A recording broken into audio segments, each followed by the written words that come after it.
যাচ্ছি, অথচ রাসূলুল্লাহ সাল্লাল্লাহু আলাইহি ওয়াসাল্লাম বলেছেন আসখালুস সালাতি আলাল মুনাফিকিন সালাতুল ইশা ওয়া সালাতুল ফজর। আল্লাহ নবী সাল্লাল্লাহু আলাইহি ওয়াসাল্লাম বলেছেন যে মুনাফিকের জন্য সবচেয়ে কষ্ট বা সবচেয়ে ভারী যে জিনিস সেটা হচ্ছে যে এশার সালাত এবং ফজরের সালাত। তার মানে যেই ব্যক্তি এশা এবং ফজর আদায় করে না ওই ব্যক্তি মুনাফিক। তাহলে কি মুনাফিক খোঁজার জন্য আমাদেরকে কি ঢাকা শহরে যেতে হবে? জি না। আপনি মুনাফিক খোঁজার জন্য অনেক চেষ্টা করতেছেন। ধরুন আপনি 30 বছর যাবত আলোচনা শুনে আসছেন যে টাকনুর নিচে কাপড় পরিধান করা যাবে না।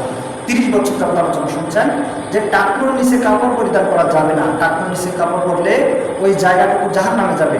আপনি 25 বছর 20 বছর 30 বছর যাবত আলোচনা শুনছেন ওয়াজ মাহফিলে, জুমার খুতবাতে, বিভিন্ন জায়গাতে, কিন্তু এখন পর্যন্ত আপনি টাকনুর নিচেই কাপড় পরিধান করেন। তাহলে আপনি কি? আপনি আলোচনার সাথে, আপনি বক্তব্যের সাথে গাদ্দারি করলেন। তার মানে আপনি কি? আপনি নিজেই মুনাফিক হয়ে বসে আছেন। ঠিক অনুরূপভাবে আপনি মসজিদের মধ্যে আটকাতে থাকেন, কিন্তু আপনি জানেন যে সুদ খাওয়া যাবে না, হারাম, সুদ খাওয়া হারাম। আপনি জানেন যে সুদ খেলে পরে আল্লাহ এবং রাসূলের সাথে যুদ্ধের জন্য প্রস্তুতি নিতে হয়। হ্যাঁ, আপনি এগুলি সব জানেন, কিন্তু এত জানার পরেও আপনি এখনো সুদ থেকে বিরত হতে পারেননি। তাইলে আপনি কি? আপনি নিজে সরাসরি খাচ্ছেন না, অনেক সময় বলছেন যে আমার মেয়ের জামার টাকা অথবা আমার মেয়ের টাকা, ওই অমুকের টাকা। তার মানে আপনি অন্যের বোঝা নিজে বহন করছেন। ঠিক আছে? তাহলে এভাবে যখন আপনি করতেছেন তখন সেটাতে আপনি কি হচ্ছেন? মুনাফিক হচ্ছেন। ঠিক অনুরূপভাবে আপনি জানেন যে মিথ্যা বলা মহাপাপ, মিথ্যা বলা যাবে না, মিথ্যা বলা হারাম। আপনি অহরহ আলোচনা শুনছেন কিন্তু তারপরে মিথ্যা পরিত্যাগ করতে পারেন, তা আপনি কি? আপনি জানতে পারতেছেন, শুনতে পারতেছেন যে নেশাদার দ্রব্য সাথে সম্পৃক্ত হওয়া যাবে না। হ্যাঁ, নেশাদার দ্রব্য এগুলি আমাদের জন্য হারাম করা হয়েছে, কিন্তু আপনি প্রতিনিয়ত বিড়ি, সিগারেট, তামাক, জর্দা ইত্যাদি জাতীয় খানাগুলি আপনি এখনো খাচ্ছেন। আপনি ছেড়ে আসতে পারতেছেন না। আপনি জানেন যে মাদক দ্রব্য যত জিনিস রয়েছে এগুলি একবার খেলে পরে 40 দিন আপনার ইবাদতই কবুল হবে না। আপনার ইবাদত কবুল হবে না একবার যদি আপনি কি করেন, নেশাদার দ্রব্য খান বা পান করেন। তো আপনি তো প্রত্যেক দিনই বিড়ি, সিগারেট, তামাক, জর্দা খেয়ে অসলতাই করতেছেন, সিয়াম পালন করতেছেন, তারপরে অন্যান্য ইবাদতগুলি করতেছেন। তাহলে আপনি করতেছেন, কিন্তু আপনি এখনো নেশাদার দ্রব্য থেকে ফিরে আসতে পারেননি। তাহলে আপনি কি? তাহলে মুনাফিক খোঁজার জন্য আমরা এভাবে বিভিন্ন দিকে ছুটাছুটি করছি, অথচ নিজেই যে কখন মুনাফিক হয়ে বসে আছি সেটা আমরা উপলব্ধি করতে পারতেছি না। সম্মানিত উপস্থিতি, সাহাবায়ে-কেরাম যখন রাসূলুল্লাহ সাল্লাল্লাহু আলাইহি ওয়াসাল্লামের বক্তব্য শুনতেন তখন তারা এমনটা মনে করতেন যে আমি মুনাফিক হয়ে গেছি। আপনার কি অবস্থা হয়? সাহাবায়ে-কেরাম যখন রাসূলুল্লাহ সাল্লাল্লাহু আলাইহি ওয়াসাল্লামের সামনে আসতেন, কথা বলতেন, অনেক সময় তারা এসে বলতেন, আল্লাহ নবী, আমি নাফাকতু ইয়া রাসূলুল্লাহ, হে আল্লাহর রাসূল, আমি তো নাফাক হয়ে গেলাম, মুনাফিক হয়ে গেলাম। সাহাবায়ে-কেরাম এভাবে বলতেন। রাসূলুল্লাহ সাল্লাল্লাহু জিজ্ঞেস করতেন, এমনটা কেন বলছো? তারা বলতেন যে আল্লাহ নবী, যখন আপনার সামনে আমরা থাকি, আপনার আলোচনা শুনি, তখন আমাদের ঈমানের স্তর অনেক উপরে চলে যায়। যখন আমরা এখান থেকে চলে যাই আস্তে আস্তে আমাদের ঈমানটা আরও দুর্বল হয়ে যায়। এজন্য আমার মনে হচ্ছে যে আমি মুনাফিক হয়ে গিয়েছি। যখনকার সাহাবায়ে-কেরাম তারা জান্নাত সার্টিফিকেট প্রাপ্ত সাহাবী, তখনকার কথা বলছি। ওমর ইবনে খাত্তাব রাদিয়াল্লাহু তাআলা আমরা কি না জানি। ওমর ইবনে খাত্তাব রাদিয়াল্লাহু তাআলা সম্পর্কে হাদিসে যেটা বলা হয়েছে যে তিনি যেই রাস্তা দিয়ে যেতেন, যেই পথ দিয়ে হাঁটতেন, ওই পথে শয়তান থাকতো না। এমনকি রাসূলুল্লাহ সাল্লাল্লাহু আলাইহি ওয়াসাল্লাম একদা বলছেন যে আমি একটি প্রাসাদের মধ্যে আসলাম, একটি ঘর, সুন্দর একটা প্রাসাদের মধ্যে আমি গেলাম, যে আতাইতু আলা কাসরি, অতঃপর আমি একটি প্রাসাদের মধ্যে আসলাম, মুরাব্বাইন মুশাররাফিন মিন যাহাবিন, তিনি বলছেন যেটা ছিল সোনার তৈরি, সুউচ্চ সম্মানিত বর্গাকার প্রাসাদ। মানে সুন্দর সোনার তৈরি একটি প্রাসাদ, একটি ঘর আল্লাহ নবী সাল্লাল্লাহু আলাইহি ওয়াসাল্লাম জান্নাতের মধ্যে দেখতে পেলেন। অতঃপর তিনি আশা করলেন বা ইচ্ছা করলেন এই ঘরের মধ্যে তিনি প্রবেশ করবেন। কে? মুহাম্মদ রাসূলুল্লাহ সাল্লাল্লাহু আলাইহি ওয়াসাল্লাম এই ঘরে প্রবেশ করবেন। তো তিনি প্রবেশ করতে গিয়ে ওই ঘরে তিনি প্রবেশ করেননি, বরং তিনি কি করলেন, ওই ঘরের মধ্যে সেই ঘরটি সম্পর্কে আগে জিজ্ঞেস করলেন যে ফাকুলতু লিমান হাযাল কাসর। আল্লাহ নবী সাল্লাল্লাহু আলাইহি ওয়াসাল্লাম বলছেন এই এত সুন্দর এই প্রাসাদটি কার জন্য তৈরি করা হলো? তখন ভিতর থেকে একজন মহিলা বলছেন যে ফাকালু লিরাজুলিন মিনাল আরব, এই ঘরটি আরবের একজন ব্যক্তির জন্য এই ঘরটি তৈরি করা হয়েছে। তখন রাসূলুল্লাহ সাল্লাল্লাহু আলাইহি ওয়াসাল্লাম আবার তাকে পাল্টা জিজ্ঞেস করলেন, ফাকুলতু আনা আরাবিয়্যুন লিমান হাযাল কাসর। আল্লাহ নবী বলছেন যে আমি তো আরবদের একজন, এই ঘর কার জন্য তৈরি করা হয়েছে? তখন ওই মহিলা আবার বলছেন, ক্বালু লিরাজুলিন মিনাল কুরাইশ মিন কুরাইশ। ওই মহিলা বলছেন এই ঘরটি কুরাইশ বংশের, আরবের কুরাইশ বংশের একজন ব্যক্তির জন্য এই ঘরটি নির্মাণ করা হয়েছে।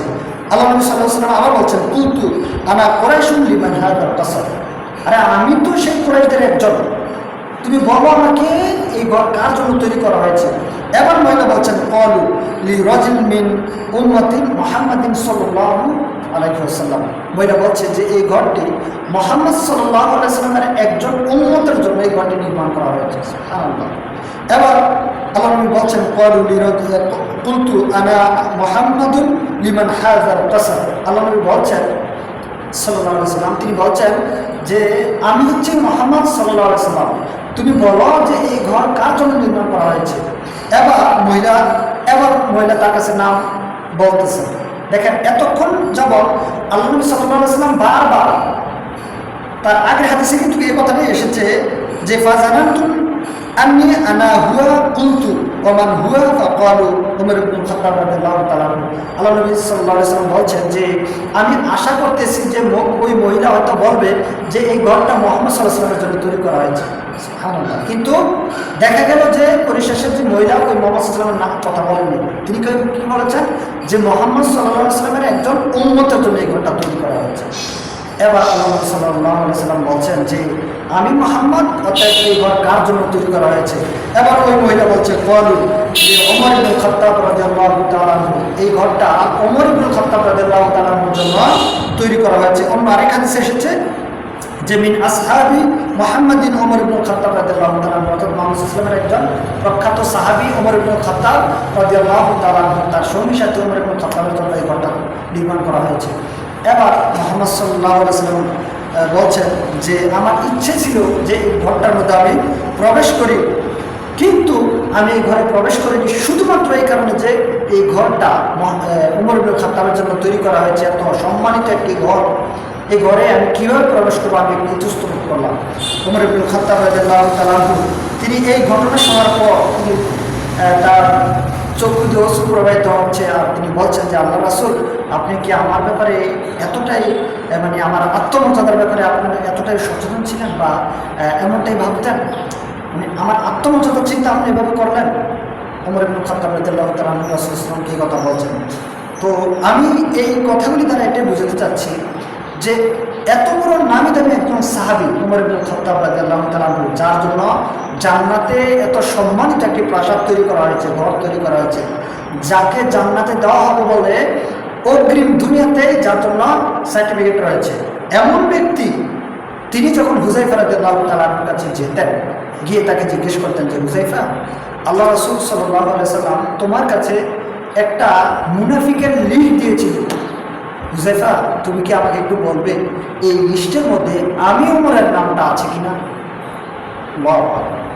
চিন্তা করুন, হুযায়ফা রাদিয়াল্লাহু তাআলা আনহুর কাছে আল্লাহ রাসূল সাল্লাল্লাহু আলাইহি ওয়াসাল্লাম দুনিয়া থেকে বিদায় হওয়ার আগে একটা লিস্ট দিয়েছেন যে এই নগরীতে কারা কারা মুনাফিক আছে, কয়েকজন মুনাফিকের একটা লিস্ট দিয়েছিল। তো ওমর রাদিয়াল্লাহু তাআলা আনহু তিনি প্রায় সময় হুযায়ফা রাদিয়াল্লাহু তাআলা আনহুর কাছে গিয়ে জিজ্ঞেস করতেন যে এই লিস্টের মধ্যে আমি ওমরের নামটা আছে কিনা। তার মানে তারা সবসময় এই ব্যাপারে, ইমানের ব্যাপারে সতর্ক থাকতেন যেন তারা কখনো যেন মুনাফিকের কাতারে চলে না যায়। আর আমরা এত পাপ করতেছি, এত কিছু করতেছি, করার পরেও আমরা মুনাফিক খুঁজতে চলে যাই কোথায়? ঢাকা শহরে। মুনাফিক খুঁজতে চলে যাই কোথায়? লন্ডনে। মুনাফিক খুঁজতে চলে যাই কোথায়? ইন্ডিয়াতে। কিন্তু আমি নিজেই যে কখন গাদ্দারি করে মুনাফিকি করে রয়েছি সেটা আমরা কখনো বুঝতে পারি না। আসুন আমরা চেষ্টা করব আমরা যেন এই সমস্ত যত রকমের পাপ কাজ হতে পারে এগুলো থেকে বিরত থাকার চেষ্টা করবো। আল্লাহ সুবহানাহু ওয়া তাআলা আমাদের ঈমানকে সৌন্দর্যমণ্ডিত করার তৌফিক দান করুন, আমরা যেন আমাদের ঈমানটাকে নবায়ন করতে পারি এবং ঈমানের উপরে অবিচল অটল থাকতে পারি। আল্লাহ সুবহানাহু ওয়া তাআলা আমাদেরকে সেই তৌফিক দান করুন। আমিন। সুবহানাকা আল্লাহুম্মা বিহামদিকা আশহাদু আল্লা ইলাহা ইল্লা আনতা আস্তাগফিরুকা ওয়া আতুবু ইলাইক। আসসালামু আলাইকুম ওয়া রাহমাতুল্লাহ।